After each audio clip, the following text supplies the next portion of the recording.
you take people and you expose them voluntarily to things that they are avoiding and are afraid of, that they know they need to overcome in order to meet their goals, their self-defined goals. If you can teach people to stand up in the face of the things they're afraid of, they get stronger.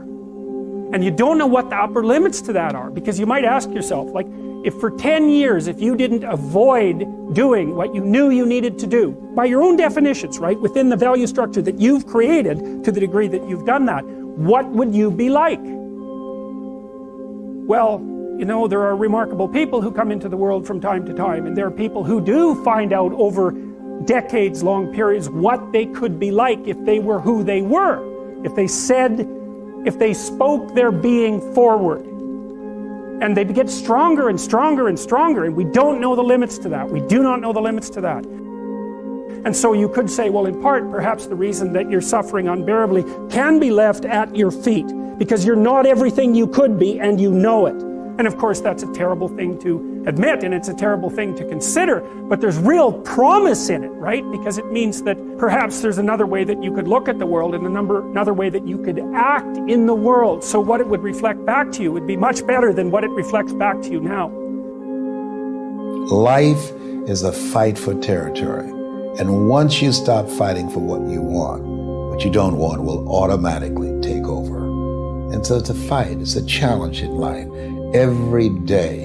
And what we have to do is embrace it. What we have to do is see it as a project to be worked on. I read something once that I live by. It said, in life, you will always be faced with a series of God-ordained opportunities, brilliantly disguised as problems and challenges. And so I see even cancer as a gift, as a God-ordained opportunity.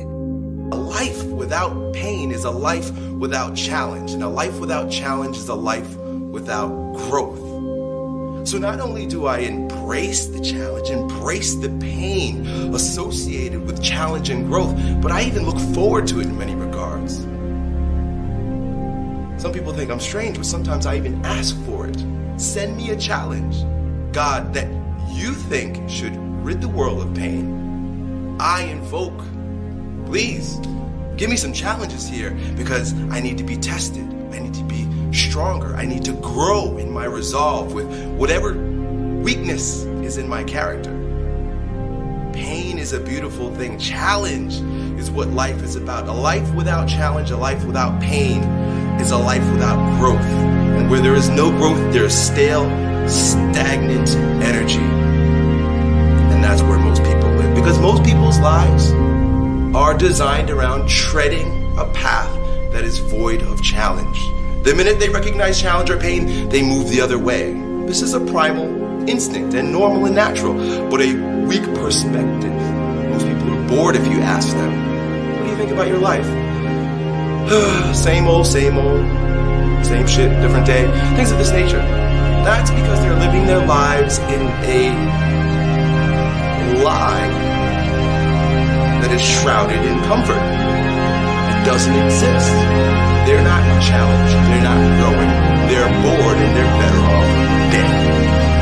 Lightness is found in the pain. Embrace it, love it, and grow from it.